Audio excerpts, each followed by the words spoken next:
I'm Bruce McGee. And I'm Steve Payne. And we're here today with Johnny Armstrong. Welcome, Johnny. Well, thank you so much for this opportunity to be here with you, Bruce. Well, thanks for coming. We're Howdy. able to have a rare in-person interview because we're in Ruston and there are a lot of people that are like Baton Rouge and Lafayette. Sure. So it has to be over Zoom, but it's nice talking to somebody in person. And I understand you were a doctor. I was, I'm retired now for 5 years, but I was a medical doctor with specialty in pathology. In what? Pathology. Oh, cool. Yeah, it was a wonderful career. Where did you, what town were you in doing that? Well, I did some of my work here at this hospital in Ruston, cool. and then and a lot most of it really over at Glenwood Hospital in West Monroe. Yeah. And then for a time we had a private lab in West Monroe, but we joined up with a big group called Delta Pathology, and so it just that got canceled out, and so we were just strictly out of Glenwood and Ruston. Cool. Well, you have written a book, which can I get it now? I'm gonna have to turn off the background. Maybe that's it.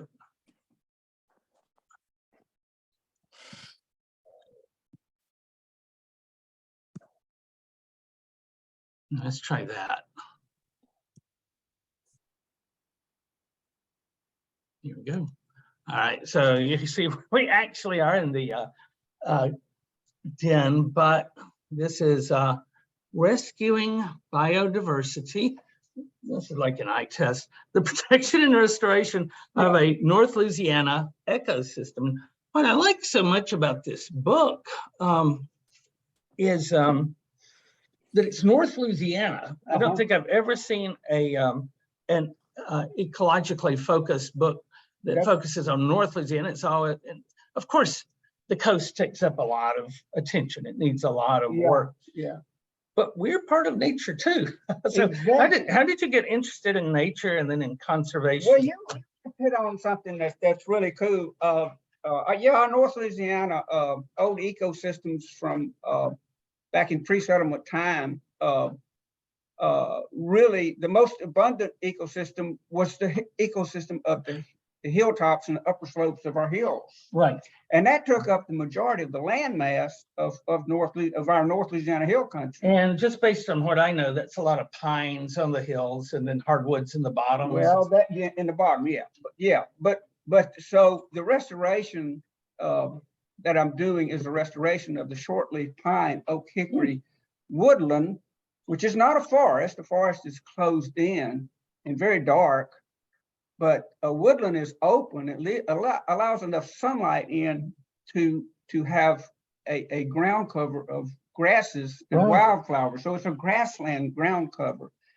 But it was sustained by wildfire. Wildfires back in those days were. And did the Native Americans ever They burn off? They did some, heard that. Yeah, absolutely. Then they could bring in the buffalo. Probably it's thought by the ecologists who know more than I do that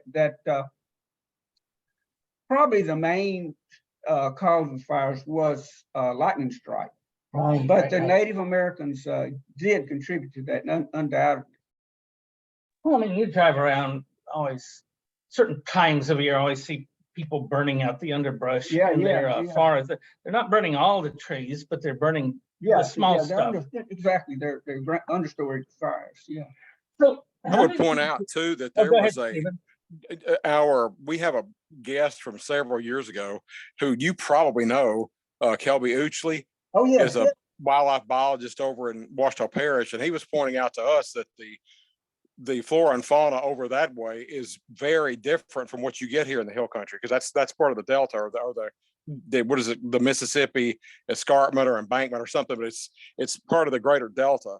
So their terrain and their plant and animal life, everything is going to be very different from here in the hill country. That's quite true. That was a whole different what's called an ecoregion, and that was the Mississippi River alluvial floodplain.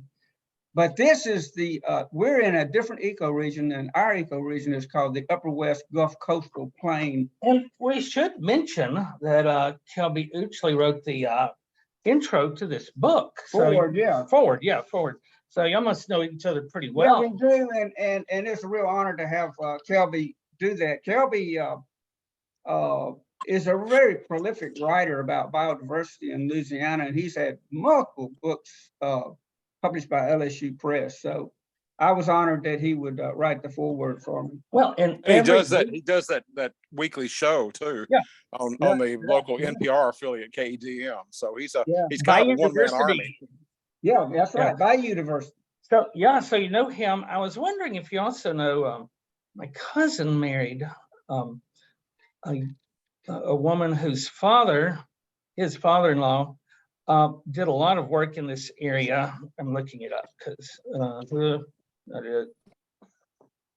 Dale Thomas. Did you know You him? know, I sort of missed out on him. He was at ULM. Yeah. And he was one of the really top botanists in the state. Yes. And I did go on a field trip with him once. That was a long time ago. But he was wonderful. He was well known and highly respected. Well, when he got to ULM, well, back then it would have been Northeast. Exactly. When he got there, they had like 500 samples of the botany, the flora of North Louisiana. And by the time he left, it was, over 500,000. And this is part of what we're up against as people trying to get change in Louisiana. Came out an announcement somewhere along the way. ULM's like, we need the space. We're going to throw this stuff out. And they wound up finally found a place in Texas that would take it. And so they loaded all this primary research from our region up on trucks and sent it out of state. It's the most ridiculous thing I've ever heard of. But the systems work here in Louisiana all too often. That's so true. And yeah, that really made a lot of people unhappy when ULM did that. And I'm sorry they did. And a lot of us think it was a mistake for them to do. Obviously. It's the environmental mirror to the cultural I guess you'd call it migration or whatever, but we've seen, Bruce and I've seen this too often, where works by Louisiana writers are not even, and I'm talking about the manuscripts, the primary source, what predates their primary sources, really the earth sources. They're out of state. They are literally out of the state of Louisiana when they should be at LSU or Tech or Tulane or, some school here, Xavier, wherever, but some school here in Louisiana, or even in a private, collection or a museum, but instead they're out of state someplace. Yeah. But University at Lafayette, they've kind of made local culture their thing, and they might work in flora in that area. But we don't have any schools up here that say we're going to be the place where North Louisiana culture is studied. Yeah. And and particularly in agriculture, the field sciences, we don't have any place that's really strong in the field. I think probably ULM was the strongest school in the field sciences back years ago, but I'm not sure if that's true anymore now. Well, when you start getting rid of your laboratory material, that's kind of a sign. And it's just we have a saying that I've taken from a streetcar named Desire, and that's, we've always relied on the kindness of strangers because we can't take care of this stuff anywhere. Let's go let Texas take care of it. They've got money, they've got the oil. So. Yeah, but what? Another thing too is that I think you touched on it, was the amount of work that's been done in South Louisiana is just really extraordinary as far as restoring those incredibly biodiversity rich grasslands down in South Louisiana. Right. But the shortleaf pine, oak, hickory woodland and ecosystem is virtually extinct. It's just and it hasn't been touched, and it can be though, because you can find there, like I like to say in the book, there's gold. There really is gold in them there hills, but you got to scratch it out to find it again. And you see a lot of trees when you drive around this part of the state.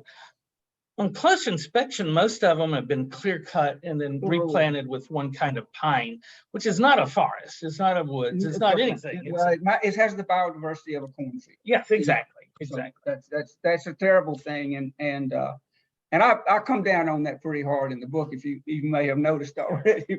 Yeah. So take us back. How did you get I would point out there's a hill, and Johnny, you may know where this place is, but it's going up towards North Lincoln Parish. It's up above Vienna.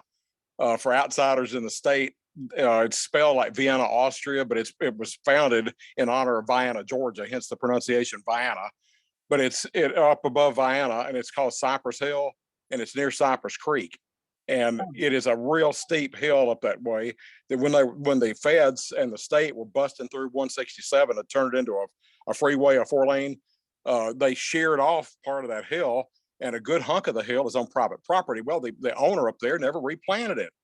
They never replanted even grasses, and you could drive up there. My dad would see this years ago, and he'd say, as would an agronomist, cousin of mine, or actually it was her husband, was an agronomist out of Tech, and he used to say that that's the worst land management he had ever seen in his life, because they needed to, at the very least, replant it, because the erosion up there is honestly frightening, and it's shameful. You can see rivulets, cut deep into the ground. Oh, yeah, the erosion's ridiculous, and that's what we're losing a lot of land to up here is erosion. That's right. That's right. Well, listen, that's a global problem. That's all over. Yeah. Well, usually global problems are the very worst in Louisiana. It magnifies everything. Yeah. How did you get interested in this as a kind of avocation? So it's not exactly what you would have been studying in med school. Right. But I've always been interested. I've been a birder. My wife and I have been for the last over 40 years, and I've always been interested in native plants. But when you do restoration ecology, that basically, especially in restoring small ecosystems, that's literally a botanical pursuit. And so you can't help but learn a lot about the local, salient grasses and wildflowers. And you have a local, you live close by, what is it called again? The Louisiana Environmental,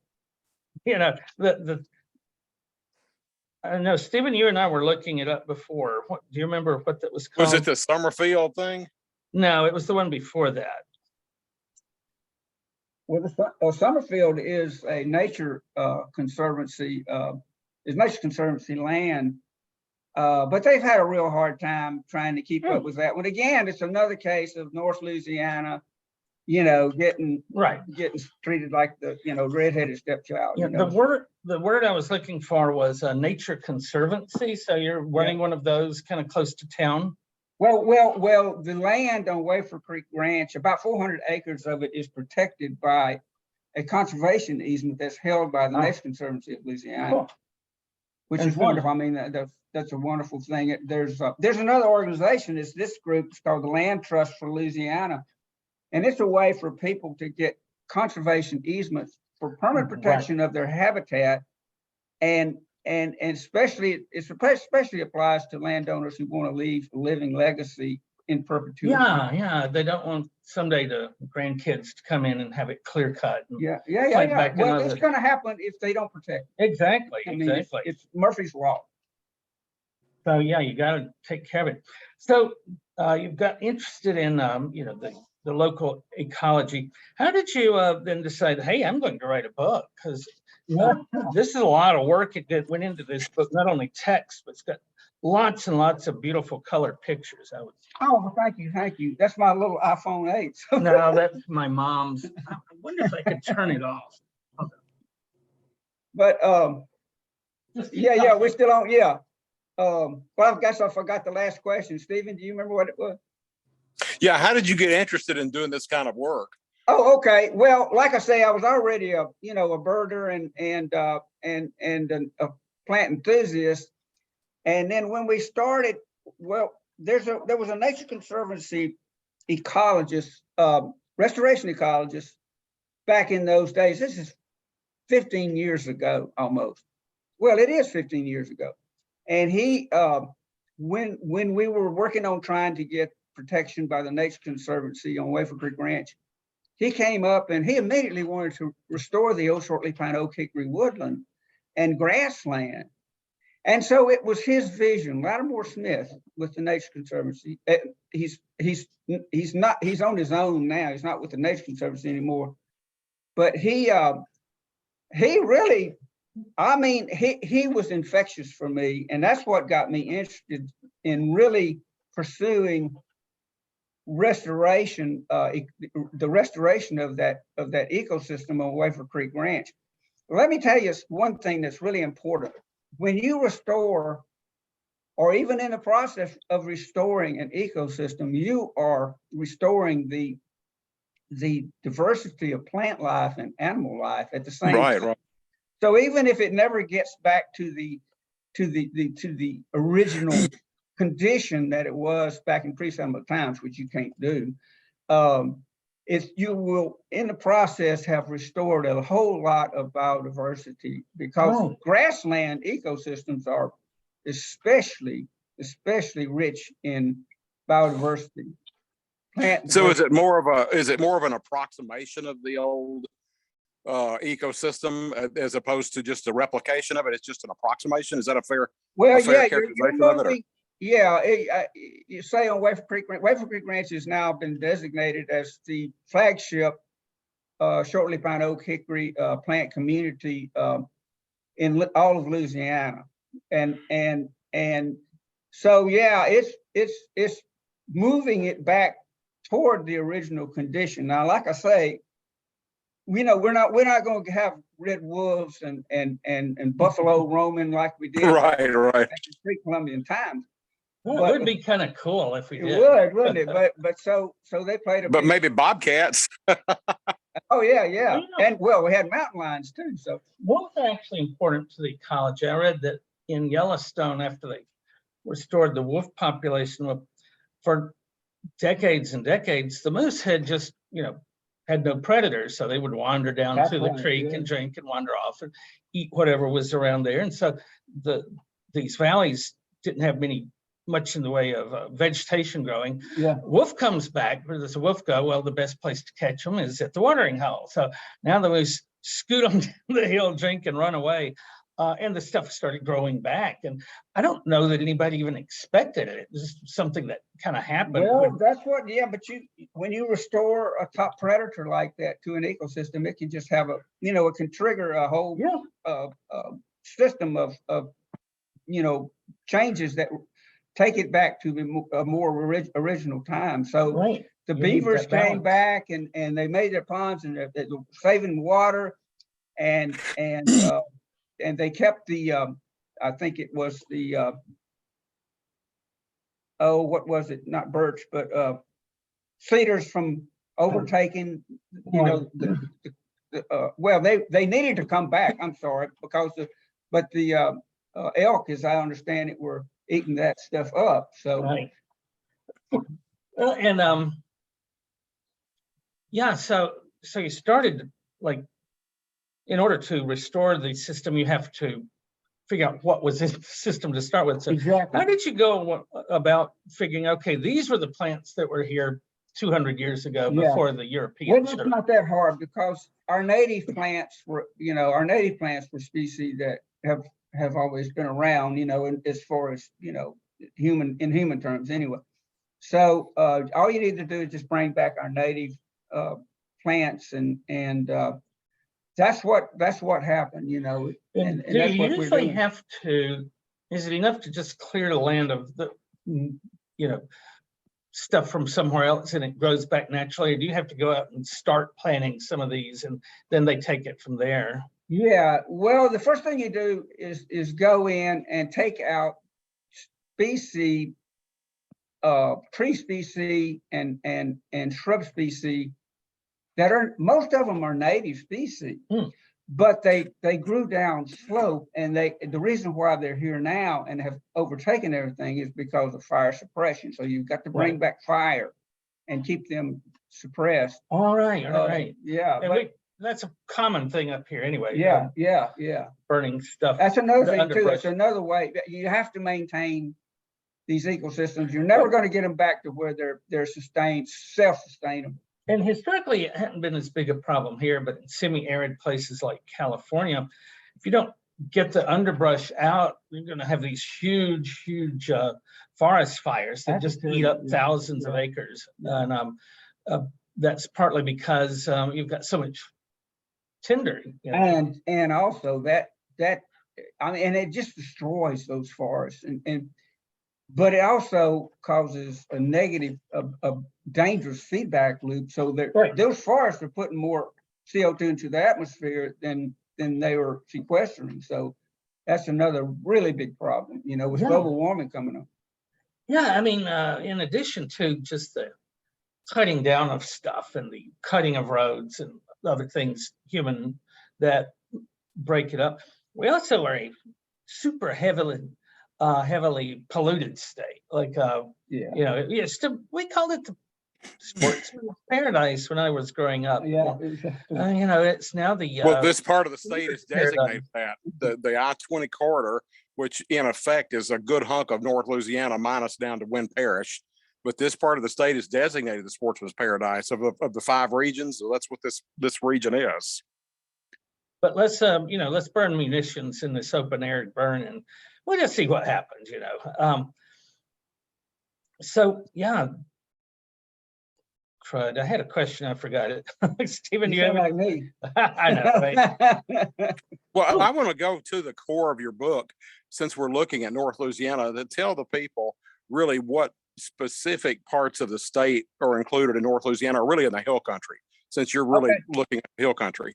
Well, now we had we had hill country, we had longleaf hill country, you know, that went down, you know, to the Alexandria region. Yeah, it really starts in Pineville, doesn't it? Yeah, but so we're kind of on the southeastern edge of that upper west Gulf coastal plain ecoregion. And that was the ecoregion, that was the shortleaf pine ecoregion, but the south of there is the longleaf ecoregion. So well, I wanted you to tell us the difference, because all of us here shortleaf pine, longleaf pine. I don't really know what the difference is. Probably the needles are longer, but there's probably more to it than that. Yeah, well, that's a good start there. That's probably maybe the best way to tell the difference. But yeah, what would happen is longleaf, loblolly pine. We don't have any longleaf pine in the upper west Gulf coastal plain. We only have 2 species, loblolly pine and shortleaf pine. So those are further down, like south and west, the longleaf. Longleaf is it's just to our south. It starts, I think, in Claiborne Parish. Say if you're going south to Alexandria, I'm sorry, I don't mean Jackson. Jackson, excuse me. Yeah, Jackson Parish. We talked to the who is that tribe, Stephen, that they weave the baskets? Yeah, was it the Chitimacha? Coshada. Coshada, okay. Right, they make these beautiful baskets and they use pine straw.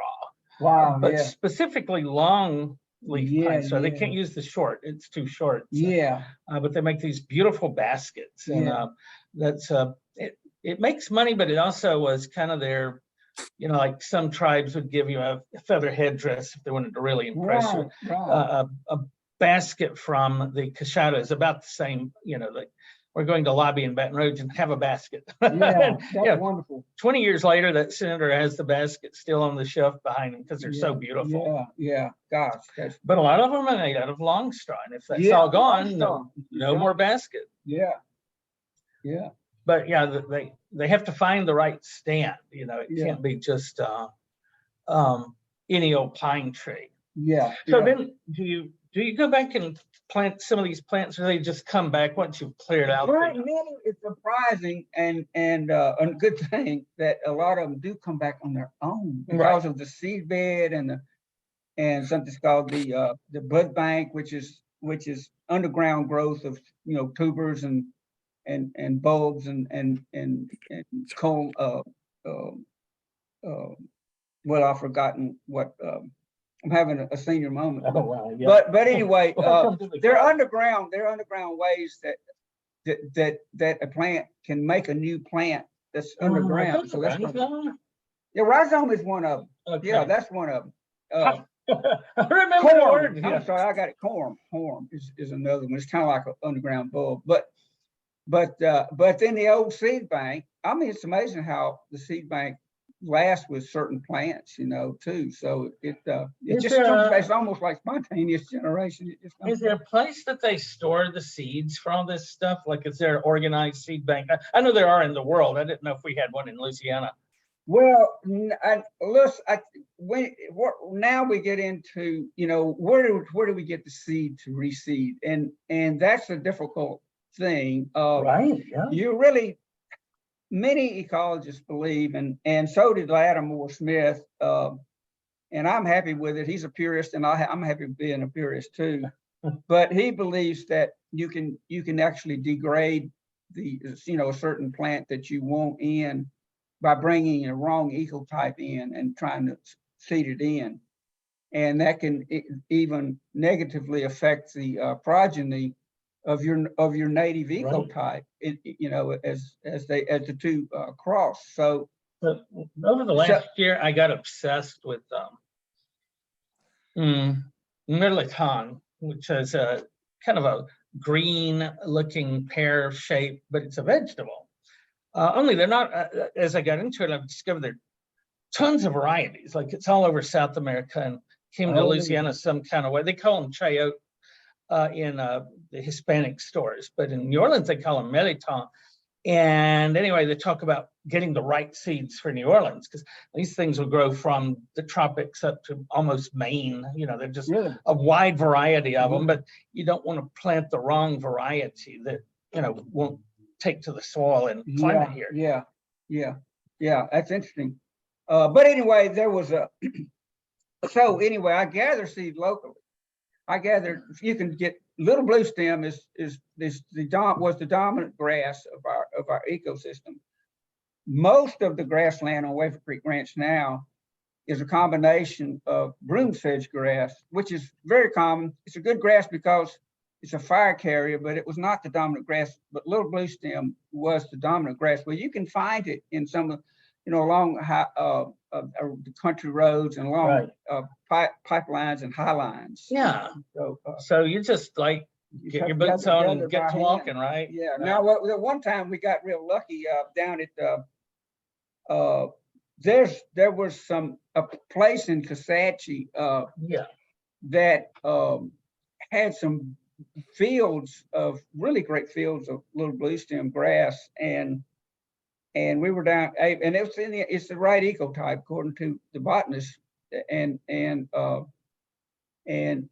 so we went down there and we gathered Lattimore and Larry Alain and I and Dave Moore with the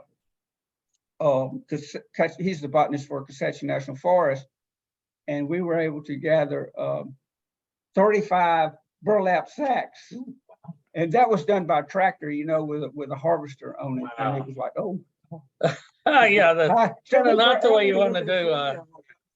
Do they ever local science students, like botany students, do they ever take a busload of them out to a place like that and y'all just get out and look around and bring back what you find? Yeah, Louisiana Tech is doing quite a bit of research on Wafer Creek Ranch, and we had really one exciting research project for pollinators, and they determined, they compared the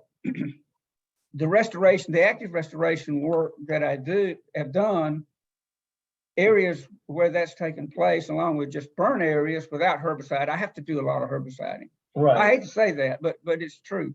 And then they picked an area of historic shortleaf pine oak hickory, but it's been crowded out by once upon a time. Once upon a time. It looks to me like a lot of Kisatchie has been replanted with just rows and rows of pine. I may be wrong, but it's just driving through it. Maybe in some areas, I'm not sure, but yeah, that could just be the way those grow, because there's so much room between the trees. Yeah, very little undergrowth. But are you working at all with the?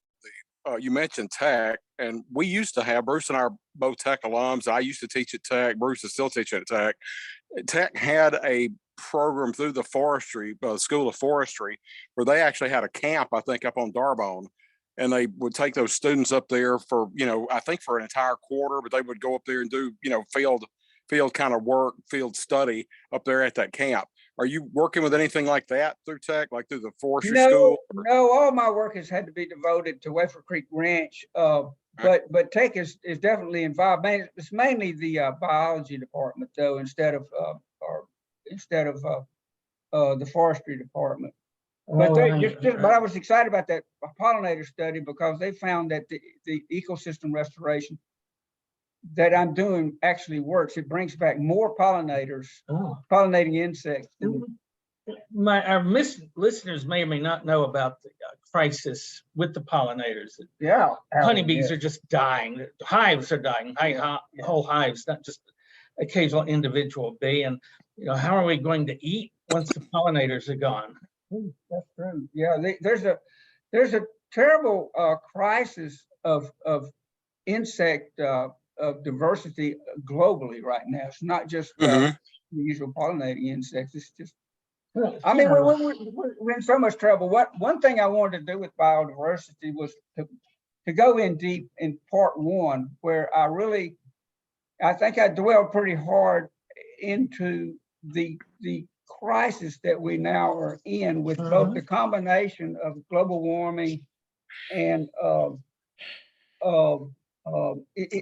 ecosystem destruction that's a global phenomenon. Right, and that's your first chapter. We'll just let our folks know a little what's in the book, so they can, because it is from LSU Press. You can buy it there, or from you personally, or from Amazon, or anywhere you buy books. Out in this big out. Hopefully, the local bookstores have it. Yeah, I want to get with Holland with number 9 books and see if we can get together a book signing up there someday soon. We don't have anything. We don't have a date yet, I don't think, but I'm going to talk to her about this interview, actually. Yeah, so why does our planet's biosphere need to be rescued? And then you go talk about amphibians, and I guess we're having trouble with frogs and newts and stuff like that. Yeah, I mean, I think it's like 40% of amphibians are imperiled, and 4% of the amphibian population decreases on a yearly. Butterflies, I cannot remember the last time I saw a monarch butterfly around here, and I used to see them growing up. I remember, because they had the long migration, and everybody knew what they were beautiful, but also unique. But do you see them around here? You're more than I am. It's because of the restoration. Yes, right. Last spring, early last spring was, it was only in the early spring, but monarch butterflies were the most common butterfly on Waverly Creek. But that's we also have a lot, and it's because of milkweed. We have a lot of white, like butterfly food plants, and plant them in your garden if you want to see. They have such a thing. I've seen that. You want mine, right? My only suggestion would be to be sure to plant native milkweed, not non-native species. They can be very dangerous, and they can be actually detrimental to monarchs. So then we've talked about the bees. So it looks like birds also are in a crisis. They don't have habitat, they can't live. That's one of the biggest causes, global warming and habitat destruction. Well, E.O. Wilson, who was a world-renowned biologist, he just died, a couple of years ago now. But he wrote a book called Half Earth, and it's an incredible book. But he liked to refer to a acronym called HIPPO, HIPPO, and each one of those letters is in descending order of importance. And if number 1, the H stands for habitat destruction and global warming. And that's the 2 big ones. And then the I is for invasive non-native species. Right. And the first P is for pollution. The second P is for population of humans. And the O is over harvesting. I think the one that people listening to this podcast probably know best is the nutria, because they brought it up roughly 100 years ago to grow nutria on nutria farms, and we're going to then make fur coats. And then before you know it, a couple of nutria get away, and they don't just eat the tops of the plants in the coastal marsh. They eat the roots, which is what holds the land together, which then melts away into the Gulf. So they're just one part of a huge problem. That's a good example, though. Yeah. Then we've actually tried to. Well, what about those? What about like those? Is recipes. it that Asian carp or something? It's some fish species that has invaded the Mississippi River now, and it's really, really, really going to be destructive. Is that right? Is it some fish? Yeah, that's another one. I mean, it's just, I mean, it's just counting. I mean, the number of invasive, non-native invasive species, and they're all here because they hit the ride by humans, one way or another. And your next section is about what's behind this destruction. Why is this happening? And you start with the way we did agriculture. I remember in school learning about the early settlers in Europe. Those people have been farming the same plot of land for 3,000 years. They had to figure out ways to live in, enough harmony with nature that they didn't literally destroy. They moved to the United States. Man, we've got an infinite amount of land stretching across to the sea. And so a farmer would go in, cut the trees, raise whatever crops they needed until they depleted the soil and move on and leave that behind. Is that the kind of thing you had in mind, or is it? I'm sure there's other stuff too. The problems with agriculture. Well, yeah, I mean, one good example would be the tallgrass prairie, and I mean, it was just about all plowed under, but there are a few reserves left, of unplowed prairie, and they're just beautiful things to see. Everybody knows the plains were covered with prairie. How many people even know we had a prairie in Louisiana? I had that kind of near Lake Charles, and I have a friend who's from down that way. Really, she's from West Louisiana, but she was telling me there's some pretty concerted efforts down there. I don't think there's a lot of money, but there are some people really committed to trying to restore that Southwest Louisiana prairie, and they're even replanting parts of it. I mean, so it is a thing. Well, they call it the trembling prairie because the land is so mushy. You don't ever have a solid footing. I used to go hunting ducks down there. I well remember your boot just sinks up to about the calf every time you take a step. Again, once that grass is gone, the roots of the prairie are what holds the land together. Exactly. Literally floating off into the Gulf. Because we've lost the plant cover that preserves the soil. Yeah. It's like a lattice work. I've heard it described that way, like a lattice or a matrix, and it anchors the land, so to speak.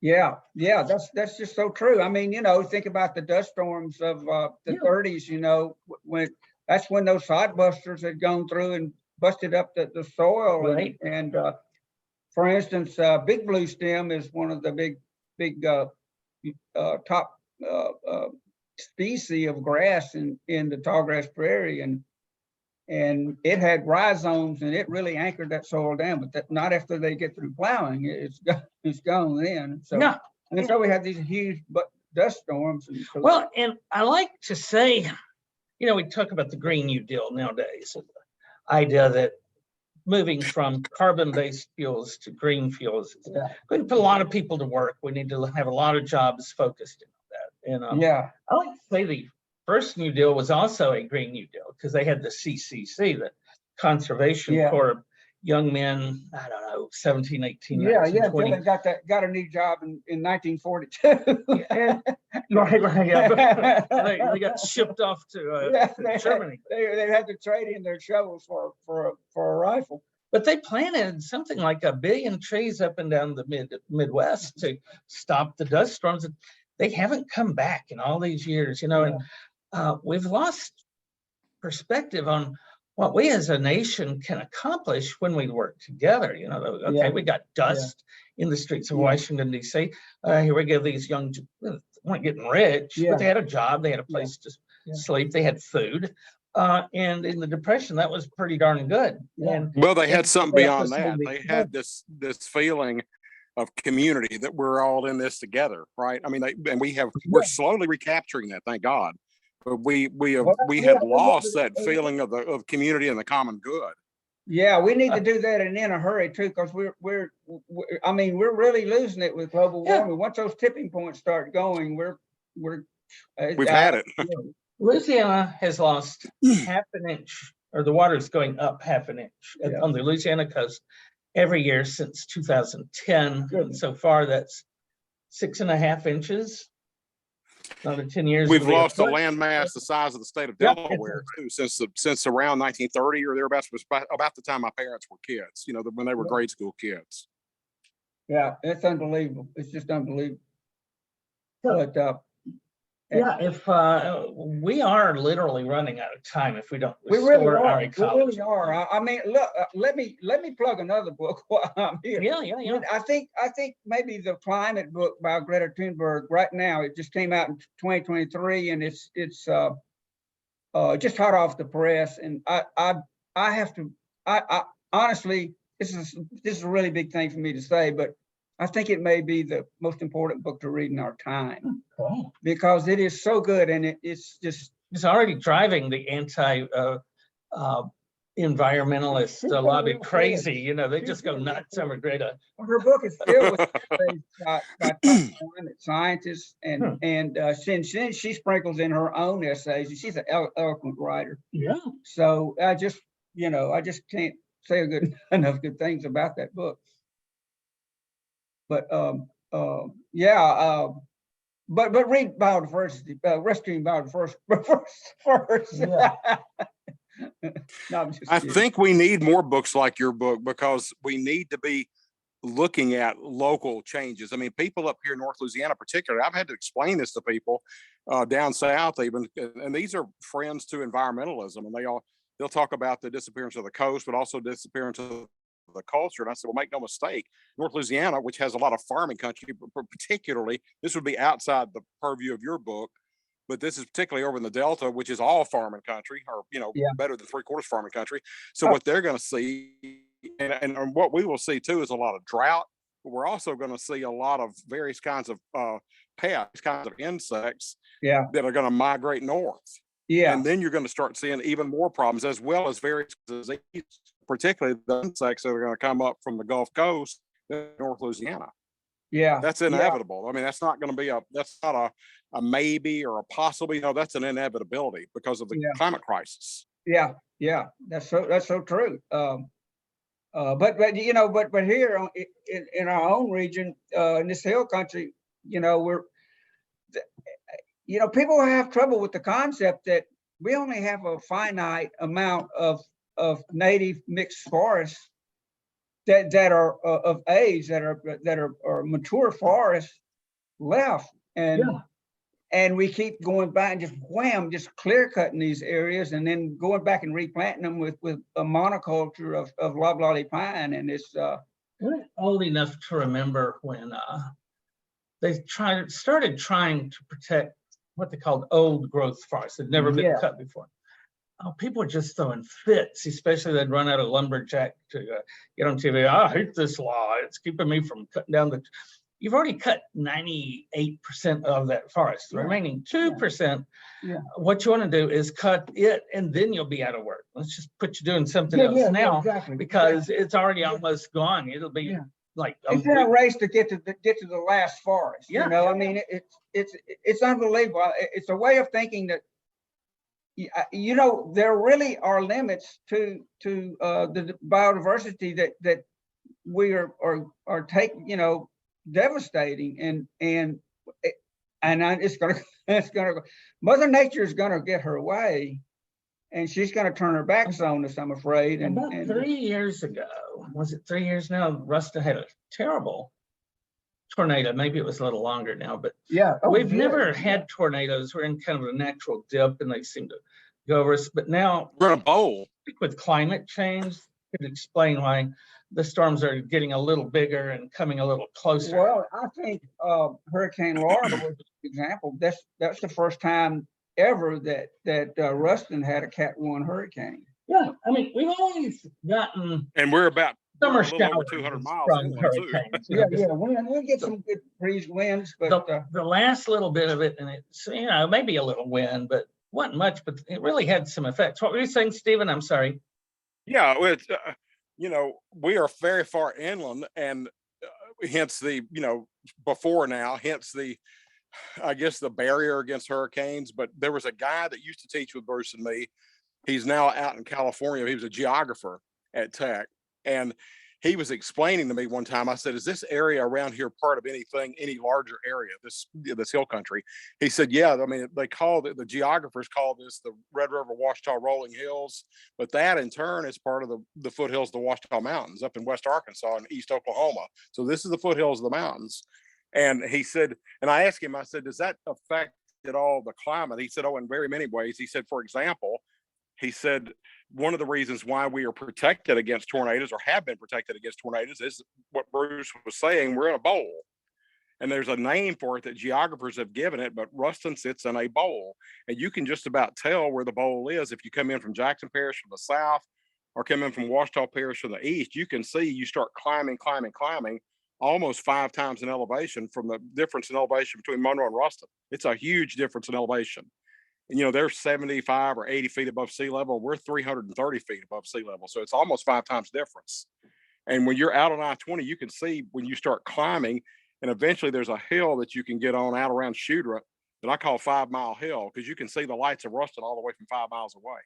How about that? Yeah. Oh yeah, I know what you're talking about. Right, It's a when you get under steep the hill. bridge, you go up. on Yeah, the it's a hill. steep hill out there, and you can see it at night. Particularly, you see those lights way off in the distance, and you Yeah. climb to maybe a couple of hills. There's one last little gentle hill, and then you climb up into the bowl. That's where you can actually see it on the highway. But that has protected us, but it's not going to protect us much longer, if at all, because of the frequency and ferocity of the storms. Yeah, well, that's just going to get worse. I mean, Yeah. it's already locked in. I mean, that's going to happen. There's a lot of things that's already baked into the global warming that we've already to had. change it that Yeah. quickly. Yeah. But the tipping Well, I'm point- curious, what is or have you been able to go and speak with kids about the, you know, what you've written in the book? And I'm thinking particularly like high school kids, because they will inherit this world and probably damn all of us in the process. But I mean, what have you been able to do, or have you been able to go and speak with them about your findings? The only thing I've done is at Tech, and that's I do teach a couple of or give a couple presentations on restoration ecology, and I lightly touch on HIPPO that I mentioned, HIPPO, and explain to them, you know, the crisis. But then I talk about the ecology. It's like a little bitty version of rescuing biodiversity, actually. But you're so right. You know, I think as I see it, I'm gonna let the greatest generation off the hook, because that's the generation who fought in World War II, right? So, but it was in the 80s when the scientists were screaming at us, do something about this. It's just gonna grow into a bigger and bigger problem. You've got to do something now. Since the 80s, we have had the chance to slowly wean ourselves off of fossil fuels. Jimmy Carter put some, you know, to power the White House on the Solar panels. solar panels, on the White House. And you know, he's about 100, you know, and it was, I don't know, have they ever gotten around to putting them back up? Maybe Obama, maybe Biden, but you know, the next Republican rips it out to own the libs. Oh yeah, sure, yeah. We gotta own those libs, man. God, you know, don't get me started on politics. Think about some of these lessons. Like you have the basic, you know, tree is the shortleaf pine, the basic grassland, but you have a lot of like smaller plants that we may or may not know about, you know, flowers and stuff. So you want to talk about, you know, restoring some of those? Yeah, well, we want to go for the highest diversity of native species, right? And that includes that existed in that ecosystem. For instance, with the trees, it wasn't just a shortleaf pine. There were fire-resistant upland oaks. There were 5 of them and 2 hickories. So they were the, you know, the players, the overstory players in that ecosystem. And but the grasses and wildflowers, that's you know, you want as much diversity of plant life as you can. Now, all I did in the book is to go through the salient warm season grasses. And what I mean by warm season is that grasses can be a cool season grass that blooms and that blooms and goes to seed in the late spring or very early summer. Yeah, we've all had neighbors. It's a weird color green, and it comes out in the winter and cold months, and then the regular grass takes back over in the spring. But I know what you're talking about. Yeah. But the warm season grasses are the ones that go to harvest time, the fall, and that's when they go to seed. But those warm season grasses really figure in as being the most, I hate to use the term important because all of them are important, but the outstanding grasses for which I concentrated on the book because they offered the most combustible biomass for the hot, so that we can sustain those hot fires going through the ecosystem. And also those hot fires would increase the level of bloom and seed production in those grasses and the wildflowers. Right. So they were adapted to fire. Yeah, The new fire would come. Yeah. That's right. They were there. That's right. Grasslands are sustained by wildfire. I noticed mint. Is that the kind of mint you put in your tea, or? Well, it's in the same family. Okay. Yeah, I had how many mints? I see the one. Yeah. Oh yeah. Well, that's the mint family. So that's right. Yeah. Do you list wild onions in there? And I asked because my aunt had those growing in her yard in Shreveport. Out of all places, it was in the urban area. I mean, right in town, she had wild onions growing in her backyard. Wild onion is not in there. I just picked out, certain really salient species that kind of representative. Yeah. I don't know. Yeah, I think wild onion. I'm not sure. I want to say it's native, but I'm not absolutely positive on that. So it better not. Is there a lot that if you're living off the land, a lot to eat among these different plants you're talking about? I don't know how the Native Americans, did it back in those days. I would be helpless to know how to sustain myself through the winter. I mean, you could say we all had to do that now. Well, it would take only a few years for all the wildlife to disappear because I mean, all the, the usual mammals, people shoot all of them just to be able to eat. And when my dad was growing up, he said they didn't have deer. Everybody was growing cotton. And if a deer did manage to find something to eat, somebody shot it because it was the Depression, Yeah, that's right. Well, they had because my parents grew up in North Lincoln Parish, the real hill country up around Dubach and Hilly, and they had rabbits and squirrels and quail and deer, and there was something else. They had possum, but they didn't. The only stuff that they hunted out of that really was rabbit and squirrel, because my granddad, they had a farm that was about the size of the property you're on. I think they had 475 acres. So it was the sizable farm. They didn't plant most of it. Most of it was pine forest or pine woodland, and pine, and also cedar. Had a lot of cedar up there too. But they had hogs on the place. They had, a few beef cattle, and they had chickens. So they had plenty of meat right out of the gate. So they didn't go hunt that often. They did hunt some, but it wasn't that often. There were coyotes out there, in Louisiana black bear. That was, and also foxes, I remember, and bobcats, all out there in those woods.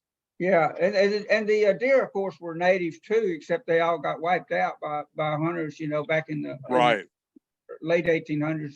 Are you familiar with Ben Lilly? Remotely, yeah. I read a book either by him or about him. They came out with this journal a few years back. But that was so long ago now, I forgot it. He was like Louisiana's own mountain man. I think he grew up in Bastrop, but he was really more comfortable out in the woods. Yeah. He could go to sleep by climbing up a pine tree to keep the critters away, and just sleep sitting in the pine tree. Like, how do you do that? I don't know. How did he do that? He would go for days without drinking water because he wouldn't drink the kind of brackish water that makes you sick. So by a nice stream, it took a while to get to.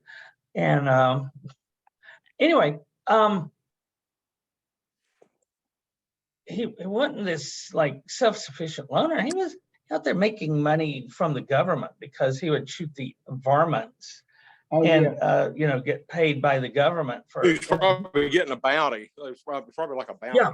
So, you know, wolf, bear, cougar, basically anything that moves out there in the woods. Ben Lilly killed it, dragged whatever, proved that you had killed it back to the, you know, back to civilization and sold it. So he also, like, I think, didn't you say, Stephen, he was a tour guide to Teddy Roosevelt when he was in the area?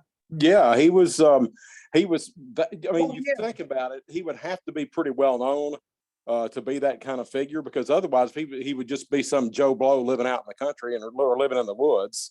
But he was well known among the locals enough to be probably to have his name passed off to Roosevelt when he was. That's right. That's right. Yeah, that's in the history. Yeah, that's interesting. And I think, like, if you've seen pictures of it, and he's got the long beard, kind of dressed for outside. I think he kind of inspired the look for the Duck Dynasty people, you know, like, we want to look like we're, you know, okay, well, there's been Lilly, let's look like that, you know. So you're right. Yeah, you know, and they're showing all around, you know, Monroe, West Monroe area.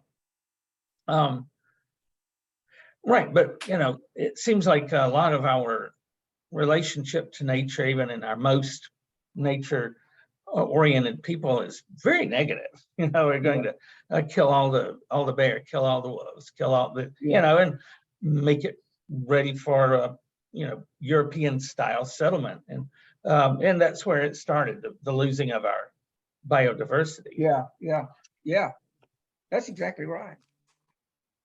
It's been a long time coming. It's amazing, isn't it, to think that we could be at this point in human history to where just 2 generations, so I would say my generation and generation after me, are the only ones who really have this major responsibility right now to address global warming in a very, very serious way, or that's going to be the end of it.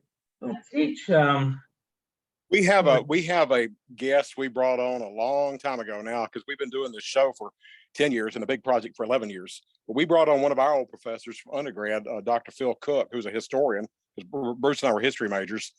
And he was talking about his family. It was like mine. They came in here to North Louisiana from the hill country in South Carolina, where a lot of people in this area, their people came out of South Carolina and some from Georgia.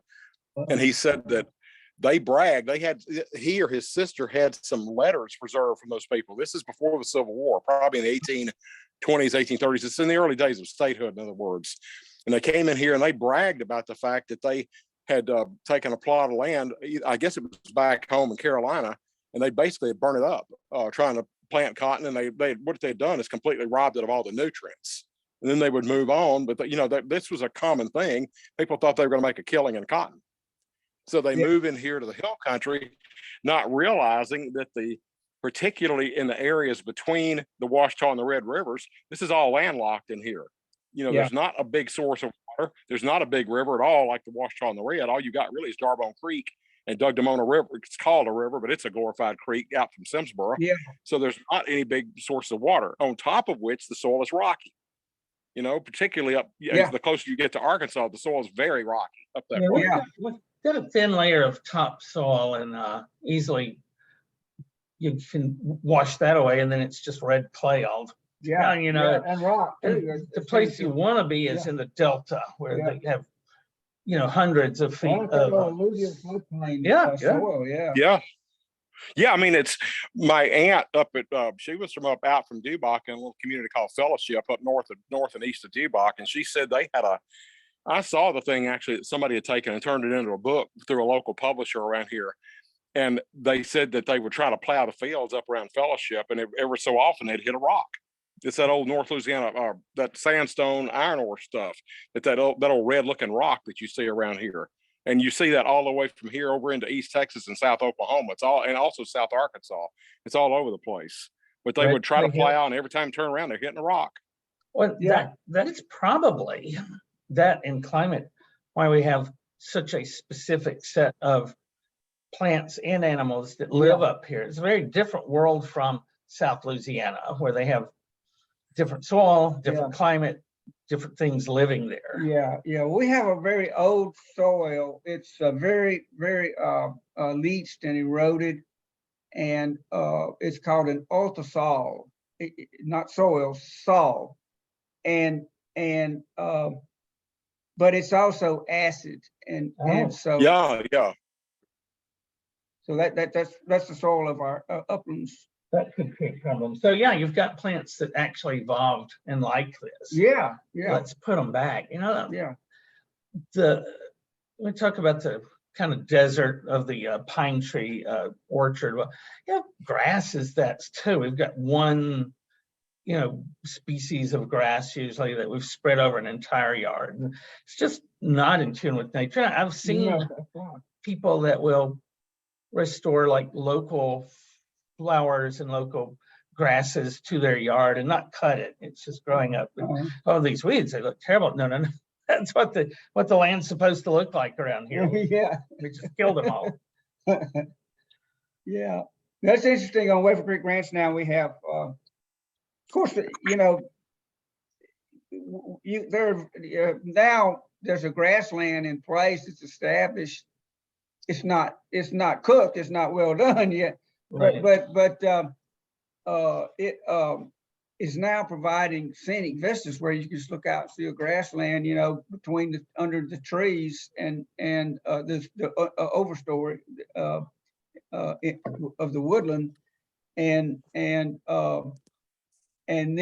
we have some really neat times of the year when we have great wildflower blooms too. Right. So that's really I see we've been going about an hour, but before we get off, I wanted to show our YouTube folks a few pages from your book so they'll know what they're looking for. Choose background, gotta go with nothing. Then now they can see the book. Okay, so here's a caterpillar, different kind, milkweed.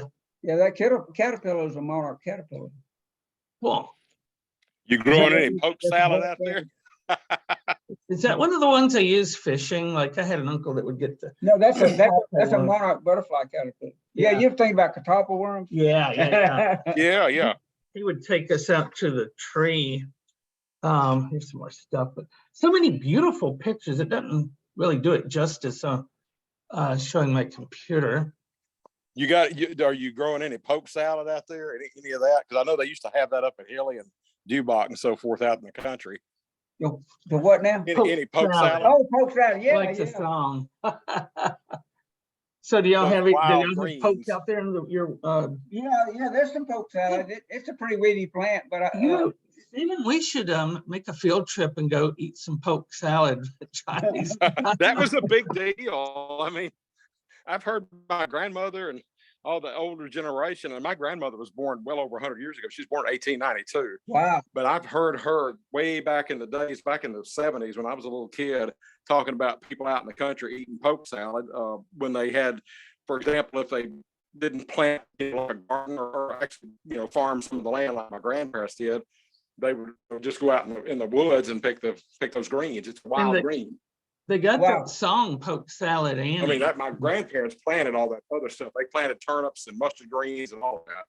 So this is a really pretty lavender flower at the bottom. What is that? Yeah, see if I can get that. Oh, sorry.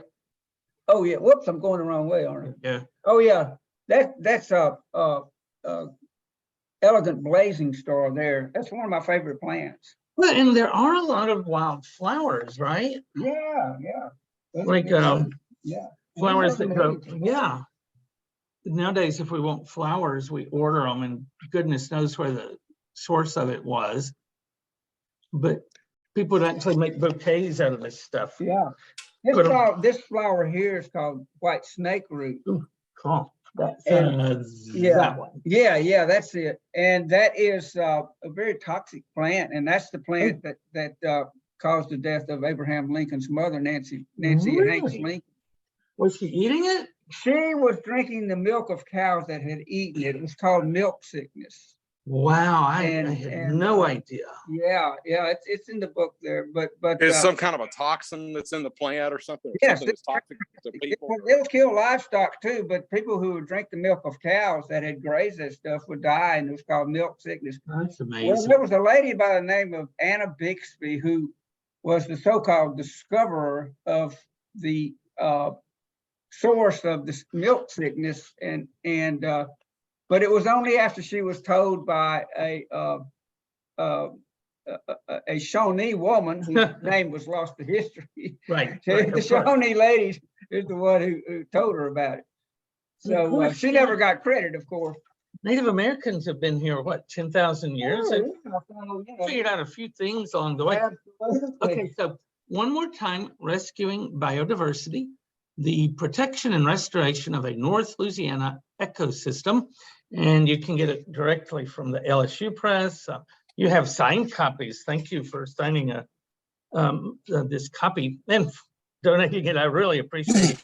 Look forward to reading it. And also online, Amazon, Books A Million, and the local bookstores. I don't know about Books A Million, but yeah, bookstores and oh goodness, I think I don't think we have that store here. Target.